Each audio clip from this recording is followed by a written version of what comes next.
totes les capitals, viles i pobles de l'Espanya lleial han cooperat i cooperen en la immensa tasca d'acollir i orientar els infants que per exigències de la guerra han estat foragitats dels seus terrers. Als afores de Múrcia,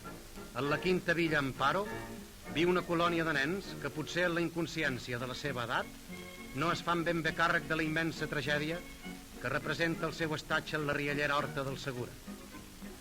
En la visita que els feu al Batlle de Múrcia s'evidencià l'alegria dels petits que, apartats pietosament dels fronts de lluita,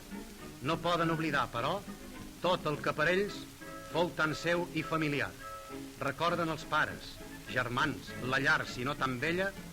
envellida per la presència materna, que per més que facin els qui per ells vetllen, mai no podran imitar, ni en amor ni en sol·licitud.